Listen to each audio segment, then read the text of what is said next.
creia, ain't even one towering tequila.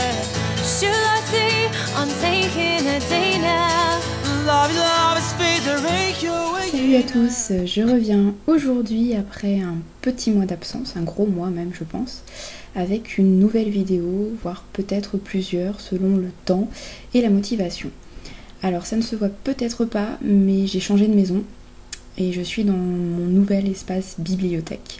J'ai demandé quelle sorte de vidéo vous intéresserait sur la page Facebook. J'ai pas eu énormément de retours, à part quelques-uns, dont ceux nombreux de Chloé qui avait l'air très pressée d'avoir plusieurs vidéos, dont un C'est samedi que lisez-vous. Et comme c'est apparemment le sujet qui vous inspire le plus, je vais commencer aujourd'hui par vous tourner un C'est samedi que lisez-vous. Alors apparemment vous avez envie que je vous présente toutes les lectures faites depuis la dernière vidéo. Ça risque d'être très long, mais comme il y en a déjà pas mal que j'ai chroniqué sur le blog, ces lectures-là je passerai assez rapidement et je vous renverrai vers les avis écrits. Ça sera plus simple et plus rapide. Alors maintenant je vais passer très rapidement sur 4 livres que j'ai lus pendant ce mois mais que j'ai déjà chroniqués sur le blog. Donc je vais vraiment vous les représenter très rapidement mais en quelques mots, enfin en tout cas je vais essayer pour pas que le reste de la vidéo dure 1 heure. Donc j'ai lu Dernière semaine d'un reptile de Franck Ferric aux éditions du Riet en format poche. C'est un recueil de nouvelles, des nouvelles fantastiques, fantasy et de science-fiction qui tournent autour du thème de la mythologie. Mais quand on dit mythologie, c'est le mythe dans le sens concept, thème qui est dans l'imaginaire collectif et qu'on connaît tous un petit peu. Donc ça va des Indiens d'Amérique, donc le côté western, etc., au camp de concentration, en passant par, qu'est-ce qu'il y a eu d'autre, le vampire, le thème de la conquête de l'espace, etc. Voilà. Donc j'ai pas aimé toutes les nouvelles, il y en a 8 qui sont vraiment qui passent vraiment les unes après les autres, et une 9e qui rassemble toutes ces nouvelles. C'est le fil conducteur si vous voulez. Donc je les ai pas toutes appréciées de la même façon, mais dans l'ensemble je trouve que c'est un bon recueil, très bien écrit, et une bonne façon de découvrir la plume de Franck Ferric que je m'empresserai de lire dans un roman dès que j'en aurai l'occasion. Voilà, donc sympa, très original, mais pas forcément très gai par contre, hein. C'est un petit peu déprimant, il faut être prévenu. Ensuite, j'ai lu Homo Vampiris de Fabien Clavel aux éditions Mnemos, mais dans la collection Helios, c'est-à-dire le format poche de la maison d'édition, puisque ce titre a été publié il y a quelques années déjà en grand format chez Mnemos. Donc là, c'est un thriller vampirique, voilà, on va dire ça comme ça. J'ai vu que certains l'avaient qualifié de bitlit. Pour moi c'est pas du tout ça, mais peut-être que je me trompe sur la définition de la bitlit, mais en tout cas je ne range pas du tout Homo Vampiris dans cette case là. Bref, on suit plein de personnages, on les découvre les uns après les autres, et en fait pendant pas mal de pages on se demande quel est le lien entre eux. Et la construction du récit fait que toutes les pièces du puzzle s'emboîtent et qu'à la fin on a les réponses à nos questions. Donc j'ai vraiment beaucoup aimé la construction du récit qui prend pas mal sur le thriller justement, avec le genre du thriller qui éparpille tous les indices au fil des pages et à force, en tournant les pages, on assemble toutes les pièces du puzzle et voilà, on le reforme à la fin. C'est pas très clair ce que je raconte. Je suis pas forcément beaucoup attachée à l'héroïne qui s'appelle Nina, mais par contre elle est très intéressante à suivre puisqu'elle est pas mal creusée, comme tous les personnages que nous propose Fabien Clavel, notamment les vampires, qui sont plus ou moins âgés et qu'on découvre grâce à des flashbacks au fil du récit. Et vraiment, j'ai beaucoup aimé cet aspect-là, ces flashbacks, Et j'ai vraiment beaucoup apprécié les vampires, notamment une en particulier qui s'appelle Épone, si je dis pas de bêtises, qui est une des dernières qu'on découvre vraiment et qui est une des pièces maîtresses de l'histoire, même si tous ont un intérêt majeur dans l'intrigue. Voilà, je peux pas vous en dire beaucoup plus sans vous spoiler complètement. Bien construit, personnage creusé, plume sympa. Par contre, il y a quelques coquilles et quelques fautes d'orthographe. J'en ai trouvé quand même quelques-unes. Enfin, en tout cas, assez pour mon souvenir, pour le signaler. Voilà. J'ai continué avec un autre recueil de nouvelles, dans un genre différent. Les contes de crime de Pierre Dubois, aux éditions Webec. Je sais pas si ça se dit comme ça. Recueil qui a été réédité en poche chez Folio. Alors les contes de crime, qu'est-ce que c'est? C'est un recueil de contes de notre enfance que l'on connaît, mais qui sont complètement revisités, et plus que revisités, je dirais réadaptés, complètement détournés. Donc Pierre Dubois prend des éléments de contes qu'on connaît, par exemple l'endormissement de la Belle au bois dormant, les 7 nains de Blanche-Neige, etc. Mais il les transpose dans notre monde contemporain et il ajoute un côté policier à toutes ces petites intrigues. Voilà. Donc, on a 10 contes, si je dis pas de bêtises, qui reprennent des contes de notre enfance plus ou moins connus et qui ne sont pas tous de la même qualité à mon avis, en tout cas qui n'ont pas tous marqué, mais il y a quand même quelques très bonnes intrigues, quelques très bonnes chutes, je trouve. On reste très souvent dans le thème du crime passionnel quand même, c'est beaucoup l'amour qui est déclencheur du pire. Ça peut être un petit peu lassant, mais si on lit un conte comme ça de temps en temps, c'est vraiment très sympa. Par contre, je pense qu'avec Pierre Dubois, soit on accroche à sa plume, soit pas du tout, parce que c'est vraiment une écriture très littéraire. Pierre Dubois utilise vraiment des termes plus que désuets, il en invente certains même, et donc au final on se retrouve avec des paragraphes. Parfois on ne comprend pas en détail, on a l'idée principale, mais on n'a pas la signification de tous les mots. Ça m'a pas gênée parce que je pense qu'il faut surtout s'attacher au côté un petit peu sonore. On voit que l'auteur joue beaucoup avec les sons, les rimes, etc. Donc c'est plus une atmosphère, un son, quelque chose de chantant et une idée un petit peu générale derrière, plus que la maîtrise de tous les termes. Faut pas s'attacher à ça, je pense. Voilà. Après, je trouve qu'on le ressent surtout dans la toute première nouvelle. Vraiment, alors là, on met les deux pieds dedans. Et après, soit je me suis habituée, soit les contes suivants sont moins marqués par ce style particulier, je trouve. Ou alors peut-être tout simplement que je me suis habituée au style de Pierre Dubois en enchaînant les nouvelles. Je sais pas. Voilà, un style particulier, très littéraire, très chantant, j'ai presque envie de dire, qui peut perturber, mais si on accroche, on accroche ou pas. Alors je comprends pas trop, j'ai l'impression que ma caméra n'arrive plus à se focaliser et ça fait il y a des instants qui sont très très flous, donc j'espère que ça va se calmer, ou en tout cas que ça sera quand même visible. Bon, en tout cas si vous pouvez m'écouter, c'est le principal. Je termine avec une lecture qui a également été chroniquée hier soir d'ailleurs, donc je vous invite à aller lire la chronique sur le blog qui est complètement passée inaperçue hier quand j'ai mis le lien. Voilà, elle est en ligne depuis hier soir. C'est donc le premier tome de Rebecca Keane qui s'appelle Traqué, c'est écrit par Cassandra O'Donnell et c'est chez J'ai lu, collection Darklight. Donc en fait, je précise bien la collection parce que c'est un poche un peu plus grand qu'un poche normal. Voilà, et donc un peu plus cher, 12€. Voilà, pour que vous soyez prévenus. Rebecca Keane, c'est quoi? C'est une saga française de Beatlit. Alors la Beatlit, je le dis souvent, c'est vraiment pas un genre que j'apprécie. Enfin, si je définis bien le genre en tout cas, puisque j'ai l'impression qu'on ne le définit pas tous de la même façon, mais pour moi la Beatlit, si vous voulez, c'est ça se situe dans un contexte contemporain, pardon, avec des éléments fantastiques, donc des créatures surnaturelles qui ont des crocs, d'où le terme bitlit, la littérature qui a du mordant, voilà. Donc les loups-garous, les vampires, les sorcières, machin, toutes muches, même si les sorcières n'ont pas de crocs, enfin a priori non.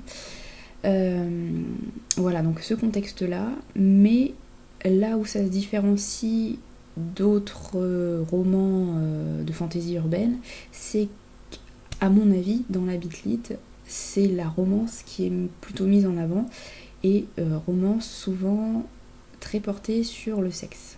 Voilà, pour moi la bitlit c'est ça, et je me trompe peut-être complètement, mais je le perçois comme ça, et pour moi c'est des séries publiées notamment chez Milady, qui sont Anita Blake, Riley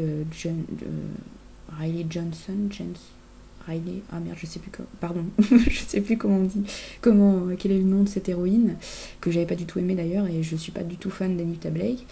Voilà, il y a ce côté très, très limite porno, sur fond de fantaisie urbaine, mais pour moi la bitlit, voilà, vraiment c'est la romance qui prend le pas sur tout le reste, et c'est pas un aspect qui me plaît.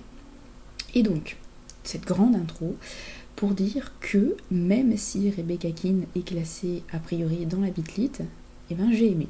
Je suis la première surprise, mais justement le côté romance porno, en tout cas pour le moment, n'est pas mis en avant, et ouf, ça m'a plu. Par contre, ce qui est mis en avant ici, c'est tout le contexte fantastique, donc les différents clans de créatures, dans notre univers contemporain.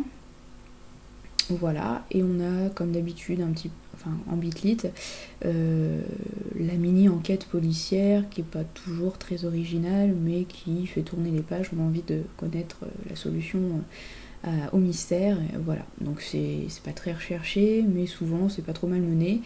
Et voilà, ça nous fait tourner les pages, c'est plutôt sympa. C'est encore le cas ici avec Rebecca Keane, mais ce qui fait que j'ai vraiment aimé cette histoire, c'est que, je vous le disais, le contexte fantastique est bien développé, enfin pas développé, mais disons est bien mis en place. On sent qu'il y a de bonnes bases et qu'il va y avoir un univers très développé, même si pour le moment on n'a pas tout, mais on sent que l'auteur a pensé à tout. Voilà, donc c'est solide. Et ça me plaît. Et ce qui m'a aussi beaucoup plu, c'est l'héroïne. Habituellement, ce que je reproche à la bitlit, c'est d'avoir des héroïnes, comment dire, assez superficielles, assez immatures, qui pensent plus à leur relation sexuelle et à leur fringue qu'autre chose. Alors là, c'est pas le cas, puisque Rebecca Keane, même si elle n'est pas très vieille, elle a 26 ans, elle est maman.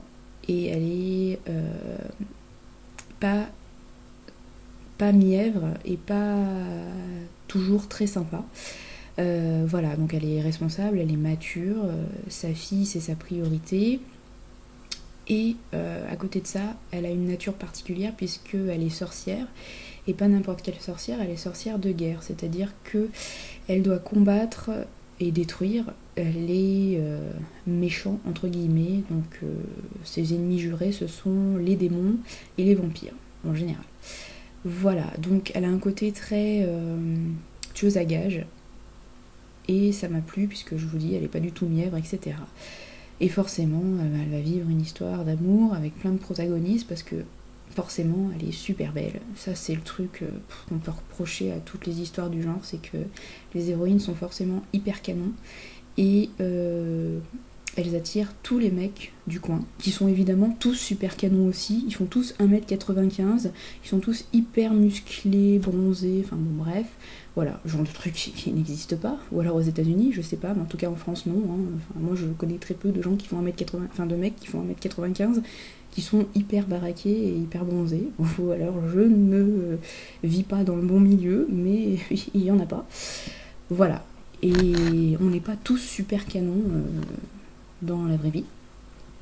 Voilà, donc c'est un peu ce qu'on peut reprocher à ces séries-là, ce qui peut être un petit peu lassant. Mais bon, comme le reste de la personnalité de Rebecca est sympa, et comme les personnalités des autres personnages plus ou moins secondaires sont assez sympas aussi, ça passe très bien.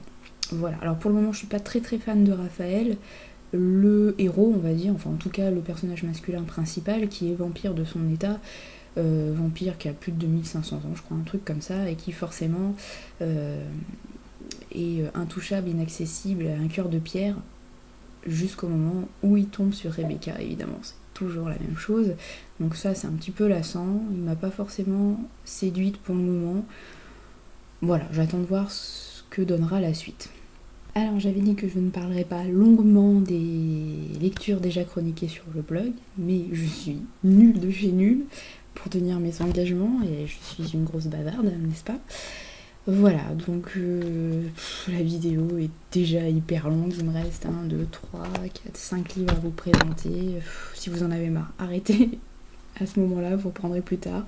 Je suis désolée pour ceux qui aiment les vidéos courtes, je n'arriverai jamais à faire une vidéo de 10 minutes, c'est impossible, à moins de faire des vidéos tous les 3 jours, mais ce que je ne peux vraiment pas me permettre de faire. Voilà, donc interlude pour m'excuser pour la longueur, voilà, mais je ne sais pas faire autrement.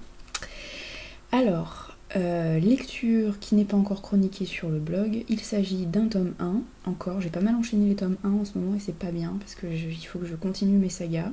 C'est Accro Livrement qui ne va pas être contente, puisque je suis inscrite depuis des années à son challenge fin de série, qui consiste à avancer et à terminer le plus de séries possible.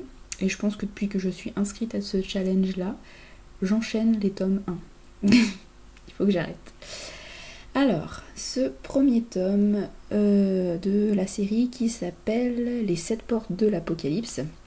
Et donc ce premier tome s'appelle La Croisade des Carpates de Vanessa et Diana Calico aux éditions Asgard. J'ai reçu ce livre en service presse, je remercie les 2 auteurs qui m'ont contacté à cette occasion. Malheureusement, j'ai lu ce livre pendant une période très trouble, c'est-à-dire je l'avais commencé au moment des Imaginales.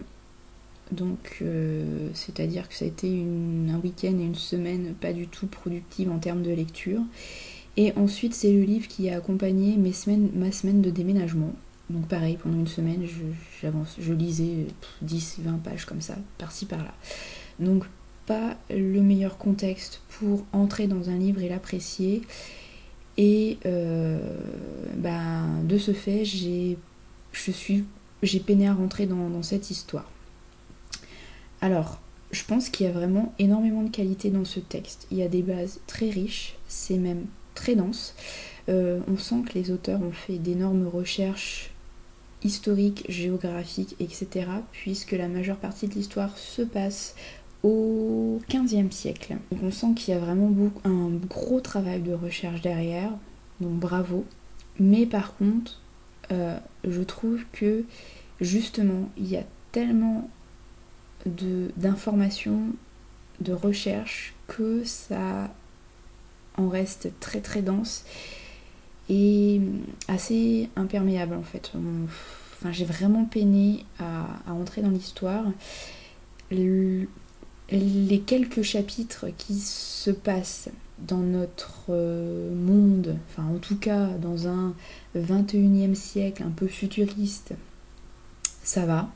Mais les premiers chapitres qui se déroulent dans le 15e siècle, 15e siècle du Dracula historique, avec les guerres entre les empires, etc., tous les personnages qui ont vraiment existé, a priori, j'ai trouvé ça hyper complexe. On nous balance beaucoup de noms d'un coup. Dans le 2e chapitre, le premier qui se situe dans cette époque-là, et voilà, j'étais vite perdue. Donc il faut s'accrocher. Après, comme je le dis, vraiment, on sent le travail de recherche derrière. Et c'est pas une intrigue qui est creuse, ça c'est sûr. Voilà ce que je peux dire.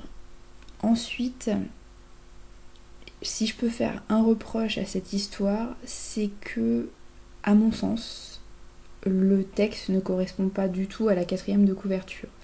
Quand on lit la 4e de couverture, on s'attend à un voyage dans le temps, ce qui est le cas, mais on s'attend à ce que le texte soit vraiment tourné vers la romance, ce que je vous le dis, la phrase d'accroche de la 4e de couverture, c'est « Comment réagiriez-vous si, au lieu de mourir, vous vous trouviez projeté dans le corps d'une jeune aristocrate du XVe siècle promise à Vlad Dracul ?» Donc voilà, moi quand je lis ça, je me dis tiens, ça va être une nana du 21e siècle lambda qui va se retrouver promise au Dracula historique et qui... Enfin voilà, on va avoir l'histoire d'amour en gros. Et en fait pas du tout. Donc il y a l'idée d'une certaine romance, mais alors je vous le dis tout de suite les filles, si vous lisez ce livre pour la romance, c'est pas du tout le cas, hein. C'est pas... il va se passer un truc entre les deux protagonistes, mais vraiment c'est pas la romance qui est mise en avant et on suit pas la progression de leurs sentiments, etc. Voilà, c'est ça que je veux dire. Donc voilà, ne lisez pas ce livre si vous voulez de la romance. En revanche, si vous voulez comprendre pourquoi ce personnage historique de Vlad Dracul est devenu le Dracula qu'on connaît, comment historiquement on en est arrivé à cette image de seigneur impitoyable qui empalait la tête de ses victimes devant chez lui, bah vous allez avoir une explication très originale, ça c'est le moins qu'on puisse dire, mais voilà, j'avoue que j'ai été un petit peu étonnée par le chemin pris par l'histoire, je m'attendais pas du tout à ça, et c'est vrai que alors que je souhaitais presque lire une romance un peu historique, un peu facile, un peu détente, je me suis retrouvée avec une intrigue que j'arrive même pas à... Enfin, je sais même pas comment la qualifier, je sais même pas si c'est du fantastique, de la science-fiction. Voilà, il se passe un truc un peu bizarre, je veux pas trop vous en dire, mais il se passe un truc bizarre au XVe siècle, voilà.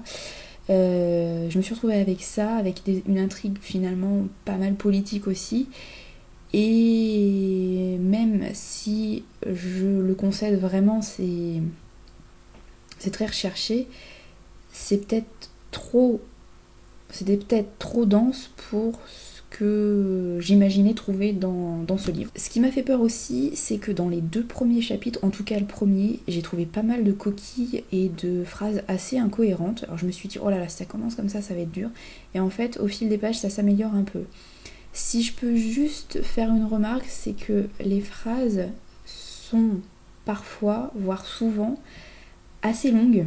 Il y a beaucoup de propositions, oui c'est comme ça qu'on dit, hein, propositions, morceaux de phrases, qui sont accolées les unes avec les autres, et au final les phrases en deviennent vraiment très compliquées, en deviennent très très longues et pas faciles à digérer. Voilà, c'est pas une lecture qui a été très très fluide, tant sur le fond que sur la forme. C'est pas inintéressant, ça pas du tout, mais il faut voilà une certaine concentration pour bien tout capter. Et j'étais pas partie dans cette optique, donc forcément je me suis un petit peu cassé les dents, on va dire, dessus, et en plus mon contexte personnel de lecture n'a pas été très propice à apprécier ce livre un petit peu complexe. Voilà. Ensuite, alors là, je me suis dit, tu vas pas te faire avoir une deuxième fois, tu vas lire un truc vraiment hyper léger, donc une romance. Alors, comme la bitlite, la romance, c'est vraiment pas mon truc, surtout quand elle est contemporaine. Pourquoi ? Parce que je trouve que généralement, dans les romances contemporaines, les héroïnes sont décrites comme de vraies gourdes, souvent soumises, et alors traitez-moi de féministe si vous voulez, je le revendique, allons-y, je ne supporte pas l'image que renvoient ces livres-là, ça m'exaspère. Voilà, les filles sont super mièvres, soumises au type au premier beau gosse qu'elles rencontrent, et dès qu'elles sont avec ce type dans cette pièce, voilà, elles disent amen à tout, elles acceptent tout, et évidemment c'est scène de sexe sur scène de sexe. Donc tout ce que je n'aime pas. Alors pourquoi je me suis lancée dans une romance ? Parce que c'est une romance écrite par Georgia Caldera qui vient de sortir et qu'on voit beaucoup sur les blogs en ce moment, qui s'appelle Hors de portée. J'en ai parlé avec l'auteur aux Imaginales, J'ai lu le premier tome de son autre série qui s'appelle Les Larmes Rouges, qui est une série fantastique, gothique même. J'ai beaucoup aimé le premier tome, j'ai le deuxième à lire et je vais vous le présenter d'ailleurs dans 3 minutes si je me dépêche un peu. Voilà, donc j'avais beaucoup aimé l'univers fantastique de Georgia et sa plume. Alors je me suis dit peut-être que elle va réussir à me faire aimer la romance. Mais je l'avais prévenue aux Imaginales en lui disant c'est pas gagné parce que vraiment c'est pas un genre que j'apprécie, mais je suis curieuse quand même. Voilà. Et alors au final, qu'est-ce que j'en ai pensé?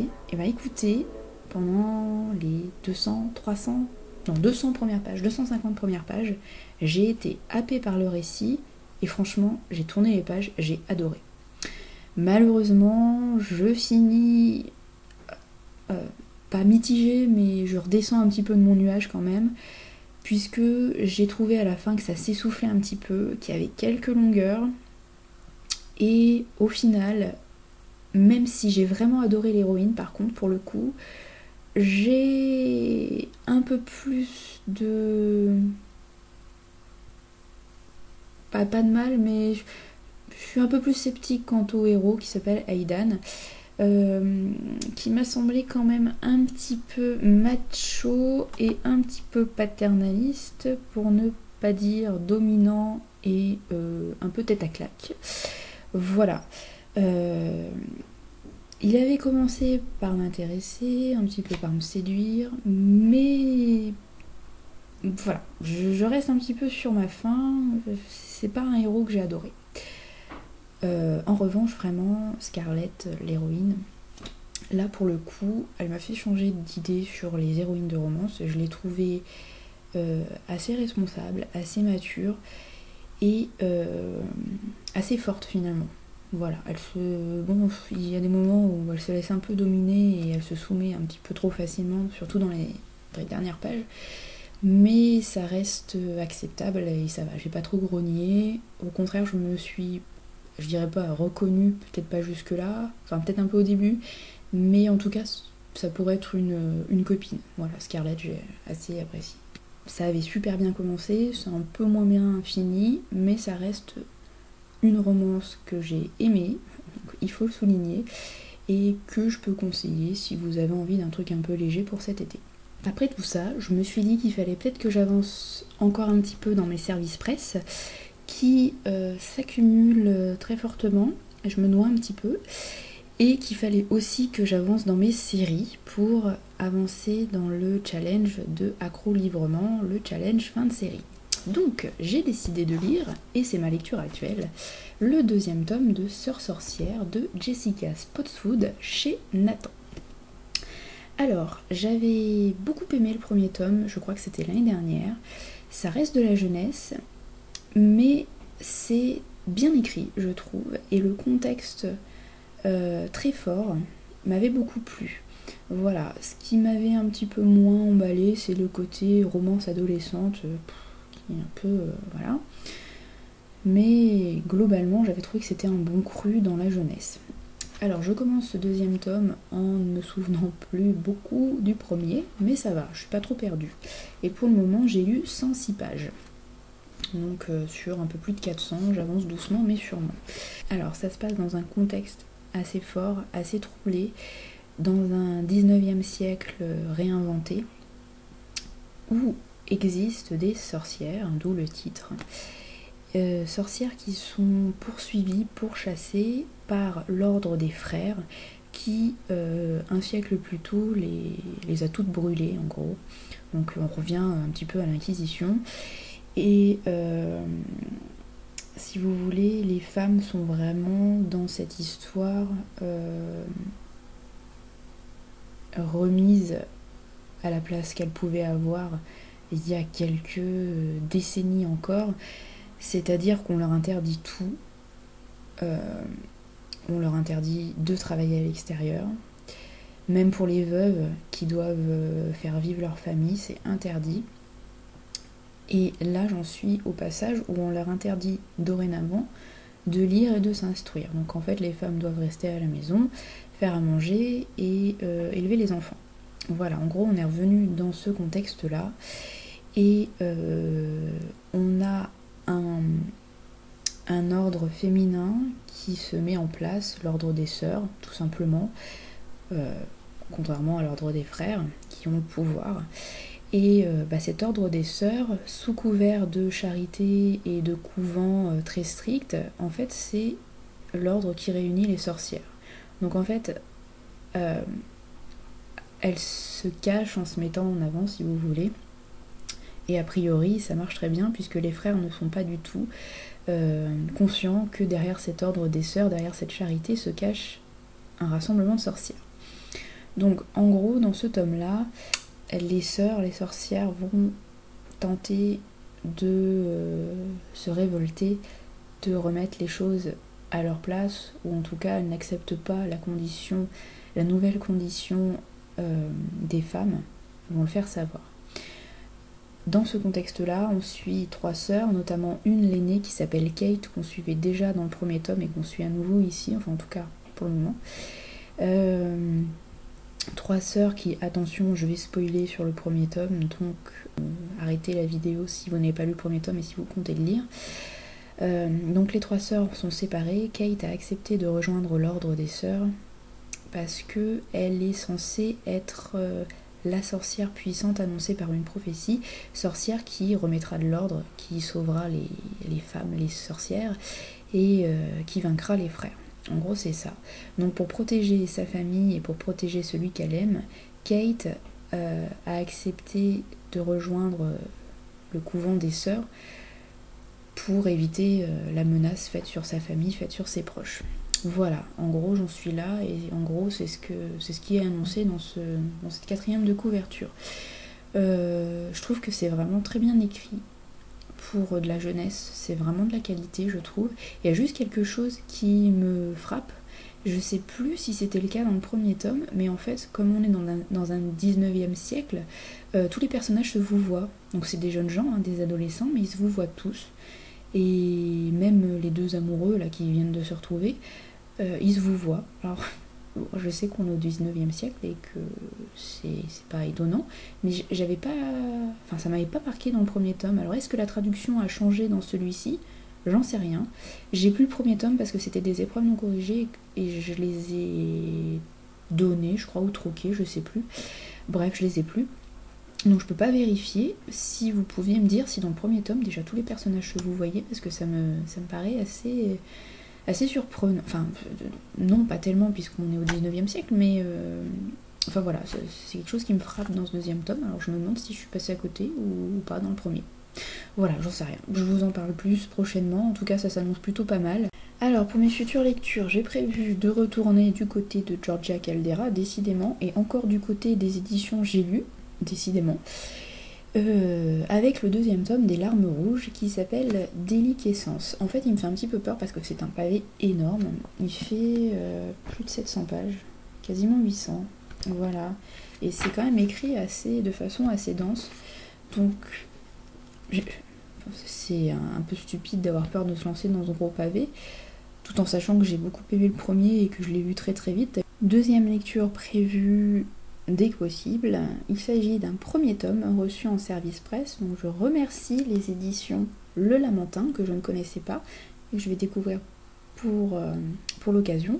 Donc c'est le premier tome de la série Nalki, écrite par Alice Adeno-Meyer. J'ai d'ailleurs reçu le 2e tome en même temps.